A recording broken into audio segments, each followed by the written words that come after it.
Avatar Live Action chegou e todos estão se perguntando: será que a Netflix se aprendeu de vez? Assim que chegarmos em casa vai ter o maior castigo da sua vida!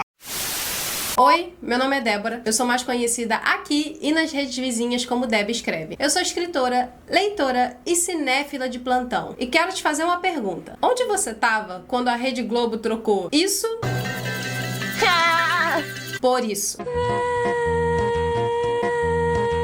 Para não me perder tanto em nostalgia, vou tentar me ater o máximo possível ao live action pelo live action. Comparações serão inevitáveis, mas como os responsáveis pela série mudaram bastante coisa, se a gente for comparar Avatar live action com One Piece live action, eu vou fazer um vídeo separado só sobre esse assunto. E por falar em One Piece, eu vou usar os mesmos critérios daquele vídeo que eu fiz para poder julgar a qualidade do live action de One Piece aqui em Avatar. Esperem aqui os tópicos de tom, estética, personagens, história e, é claro, respeito com o fã. Tudo sempre costurado por aquele conceito de espírito do original que eu tanto amo. Antes de partir pro ataque, bora curtir esse vídeo, assinar a notificação, se inscrever no canal, compartilhar se você acha que vale a pena, porque estamos crescendo, meu povo! Eu tô muito empolgada. Esse é o primeiro aspecto que quero tratar desse live action.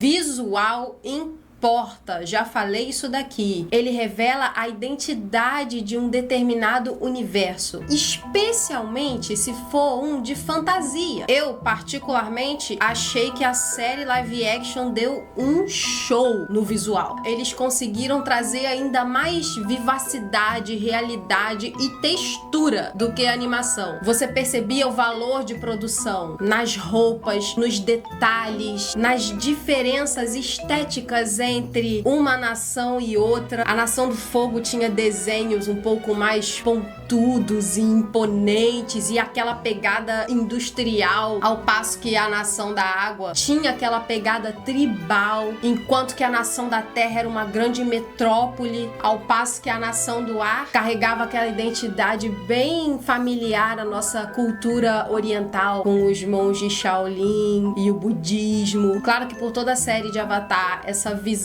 religiosa é presente, mas na Nação do Ar isso vai até os cenários, as roupas, o estilo de vida dos caras. Outra vantagem de ter uma estética interessante num mundo de fantasia é que através desse trabalho você consegue dar ao seu espectador uma noção do quão grandioso é aquele mundo que você está apresentando para ele. Isso permite uma imersão muito legal na obra. Por fim, devo mencionar o CGI, que definitivamente mostra o quanto gastaram para fazer essa série. Conforme mencionei lá naquele vídeo sobre o trailer da Furiosa, eu não sou profissional dessa área, eu não entendo da técnica, mas como espectadora, eu vi que as criaturas mágicas estavam muito bem feitas. Gente, o nariz do Appa tinha ranhuras, bolinhas, era como se você pudesse tocar nele. E as dobras elementais estavam muito bem feitas, na minha opinião. Cada qual com as suas particularidades e beleza. E na parte estética, visual, Avatar Live Action merece um selo One Piece de qualidade. Partindo da estética para o tom. Aí eu encontro o primeiro tropeço da série. Mas isso depende do seu ponto de vista e do que você esperava dela em primeiro lugar. Eu me lembro de Avatar como um desenho de tom mais light. Sim, eles tratavam de temas pesados, mas tinha uma pegada lúdica, além de humorada. A série live action é bem mais séria. Ela trata os temas de forma mais carregada. Lá na animação havia uma alternância entre os momentos bem humorados e aí a história de repente ficava um pouco mais pesada, até tu pensar, opa, que bagulho sério. E porque você acompanha os personagens, você vai junto com eles conforme a série sobe e desce o tom, sobe e desce o tom. Na minha opinião, isso tornou a animação de Avatar perfeita, porque ela caminha por vários gêneros sem nunca perder a mão. A série live action, eu não sei se dá pra dizer que perderam a mão, porque eu vi muita intenção dos caras ali. Eu acho que eles queriam trazer um conteúdo menos infantil, menos humorado mesmo. Tem um alívio cômico aqui ou ali, mas ele é bem pouco. E se for comparar com o que eu acabei de falar da animação, você percebe que rola um desequilíbrio. Falta essa alternância de humores. O que, de certa maneira, é interessante, pois a história que estão contando não mudou. Essa teoria toda pode ser traduzida com uma analogia. Imagina que você tem uma música do Beethoven. É aquela música clássica que você conhece. E de repente surge a versão pagode da mesma música. Eu não acredito que eu tô botando Beethoven num pagode, mas é a vida. Quando o pagode do Beethoven tocar, você vai ser invadido por uma estranheza. Os acordes serão os mesmos, a estrutura da música será a mesma, mas o tom, a sensação da música vai ser outra. Foi isso que eu senti referente ao tom de Avatar Live Action. E ainda na analogia, tanto a música clássica quanto o pagode têm as suas qualidades. Elas são tão diferentes uma da outra em essência que não tem como traçar um comparativo. Eu acho que isso aconteceu agora no live action. É difícil você querer comparar tons. Você pode dizer que gostou mais da animação, ou você pode dizer que gostou mais do live action. Eu acredito realmente que cada um tem seu mérito. No meu particular, eu prefiro o tom da animação, porque eu acho incrivelmente difícil contar uma história bem humorada, tratando de temas profundos e sérios. My first girlfriend turned into the moon. That's rough, buddy. Outra coisa, a ferramenta que carrega 70% do humor da animação original é justamente o fato de ser animado. Via de regra, o humor se dá no exagero ou na exploração do absurdo. Num desenho animado, você consegue levar isso até as últimas consequências, porque os personagens vão ter, obviamente, muito mais expressão e, em essência, dá pra você fazer umas histórias bem loucas assim. Por todos esses motivos, eu já não consigo dar pro Avatar Live Action o selo One Piece de qualidade, porque a própria série live action de One Piece, na minha opinião, conseguiu equilibrar e trazer o humor dentro de uma história que tem seus momentos bem sérios. Mas eu acredito que isso é um ponto de debate, porque eu ainda acho One Piece bem mais louco do que Avatar. Então vamos partir logo pro terceiro ponto, antes que esse vídeo fique enorme.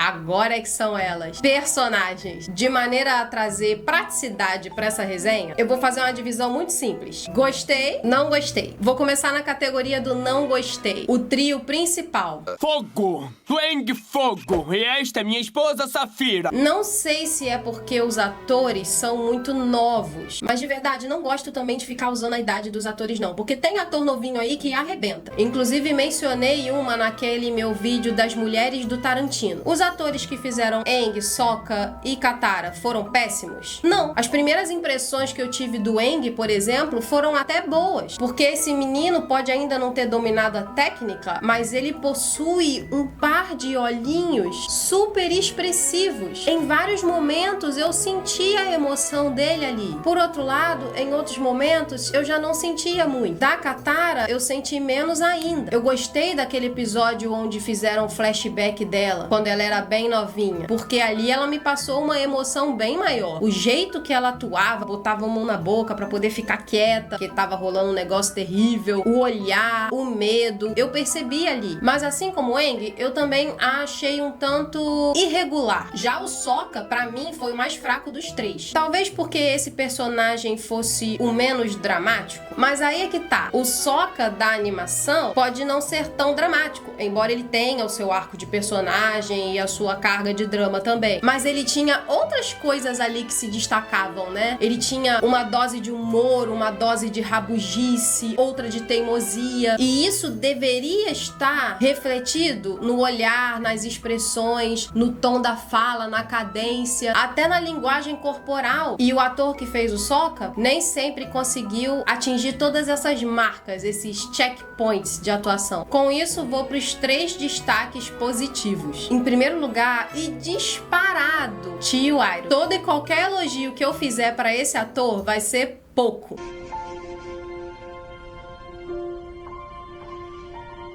Eu vi o tio Airo ali. Aquele velhinho que ao mesmo tempo é o cara que quer tomar um chá com biscoito. Ele fala de chá o tempo inteiro. Eu amei que eles mantiveram isso da animação. Tenta levar a vida de uma maneira mais leve. E você percebe no olhar, no maneirismo, às vezes na forma como ele se retém a falar o que não pode, o que não deve, a maneira como ele se concentra, a maneira como ele se guarda, ou a maneira como ele seleciona as suas palavras, a sua linguagem corporal. Tudo ali mostra um cara que já viveu muito, já sofreu muito e simplesmente tá cascudo da vida. Ele é o sábio, é o herói antigo, o mentor. E além de tudo isso, ele ainda transmite um carinho enorme pelo Zuko. Eu acredito que a atuação desse cara foi tão boa que ele fortaleceu a atuação do próprio carinha que fez o Zuko, de quem vou falar agora. Eu não invejo esse ator, porque ele tá simplesmente no papel de um dos personagens mais amados aí. A lenda pode ser de Aang, mas quem mais fica na tua memória é o Zuko. Eu aprendi tudo.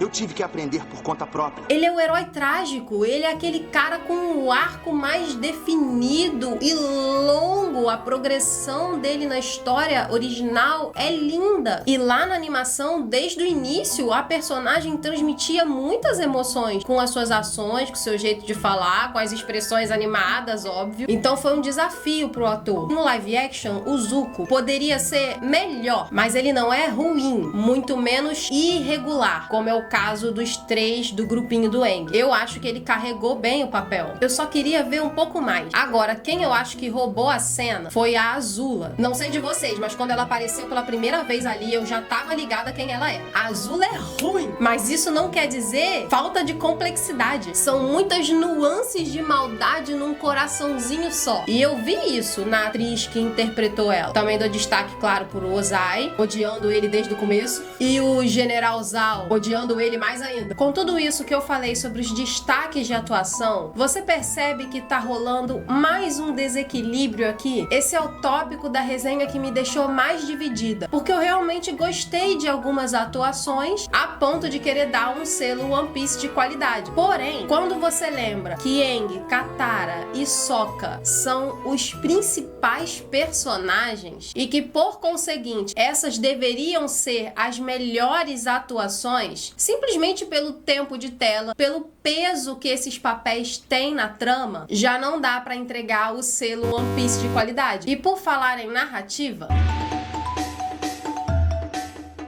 acredito que esse tópico é um dos que mais gerou reclamação por parte dos fãs.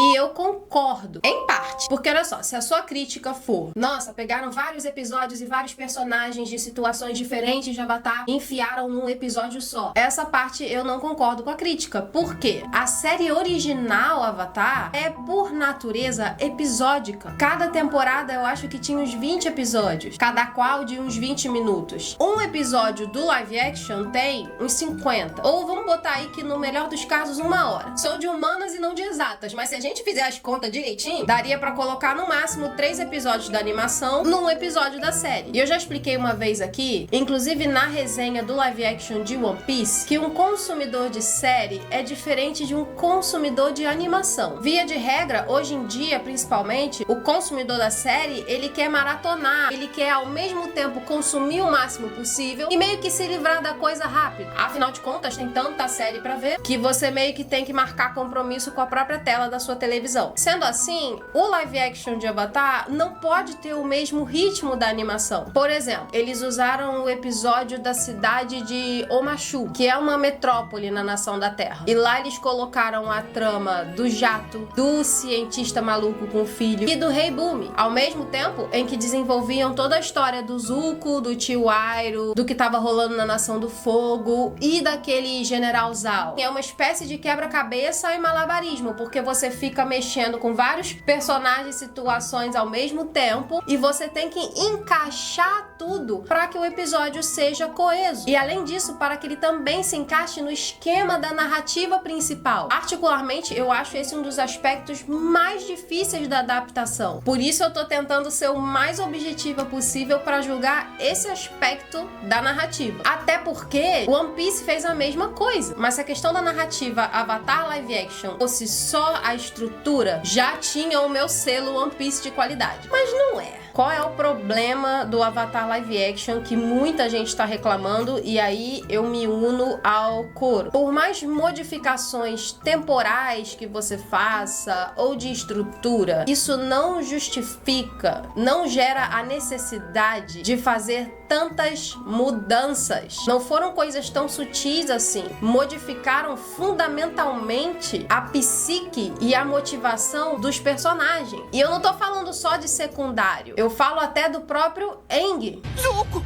meu fogo apagou. No primeiro episódio da série, isso já acontece. Não gostei. Chego ao fim desse tópico novamente dividida. Eu gostaria de dar um selo One Piece de qualidade pela estrutura, mas eu gostaria de tirar metade desse selo One Piece de qualidade por modificações desnecessárias. Até porque tanta modificação desnecessária me leva a questionar um pouquinho o último tópico a ser abordado. Gente, será que Avatar Live Action tá no padrão One Piece de qualidade, de respeito com o fã? Em Avatar, eu vi um certo receio de irritar grupos. Sabe, esses grupos que sempre se irritam? Esses grupos. Eu vou dar um exemplo. Na série de animação original, o Sokka é um tantinho, ou talvez um tantão, machista. Só que isso faz parte do arco de desenvolvimento de personagem dele. No momento da história em que ele se depara com as guerreiras Kyoshi, e especificamente com a Suki, é uma das partes da série que eu mais lembro, porque o Sokka tem um confronto de realidade gigante, ele começa a mudar daí. E o tempo todo, ao longo da narrativa, ele se vê rodeado de mulheres fortes. Aliás, dá pra fazer um vídeo só com as personagens femininas incríveis que Avatar nos deu. Eu realmente não entendo isso. Se a série animada tivesse exaltando esse defeito do Sokka, seria algo digno de discussão. Mas tudo ao redor dele na animação conspira contra a visão de mundo, sim, retrógrada que ele tinha. E é por isso que ele muda. Aí você vai pro live action, onde a atuação dele já deixou a desejar e ainda o despe da oportunidade de crescer como ser humano. Obviamente que o resultado disso vai ser uma personagem empobrecida. Mas essa realmente é uma reclamação pontual que eu tenho a fazer. Porque quando você olha os detalhes e o fato de que mesmo eles fazendo aquela estrutura diferente de narrativa, eles ainda trouxeram coisinhas dos episódios isolados. Eu, por exemplo, adorei a situação com o tio dos repolhos. Inesquecível o tio dos repolhos, ainda bem que eles colocaram na série.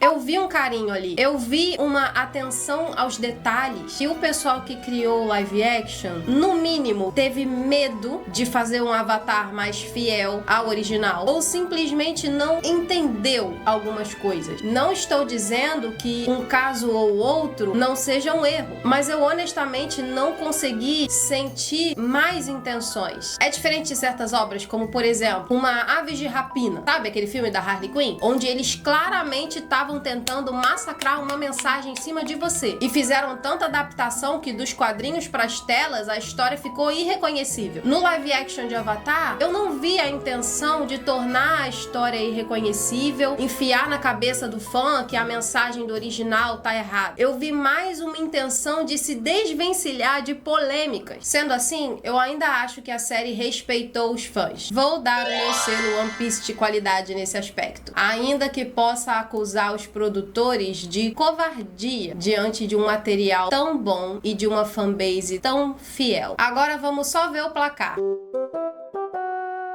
Agora você pode estar se perguntando, o que esse bendito placar quer dizer? Quer dizer que eu consegui me distanciar da animação para poder ver o live action com o máximo de objetividade possível. E ao fim da experiência, eu me diverti. Dito isso, é claro e evidente que a animação é léguas superior, ela deixa um impacto maior em você, mas eu já imaginava isso desde antes de eu pegar o live action para assistir. Não é tão bom quanto o de One Piece, mas foi legalzinho. E você, concorda com o que eu falei? Discorda do que eu falei? Achou legalzinho? Achou imperdoável? Achou muito divertido? Já comenta aqui pra eu saber. Ah, e se você quer ajudar o canal, assim, muito, compartilhe esse vídeo com alguém que gosta de cinema, de série, dessas paradas todas que a gente adora, pra poder me conhecer. E é isso. Vou ficando por aqui. E esse é o momento em que coloco vídeos na telinha. Beijos, até a próxima aí. Bye, bye!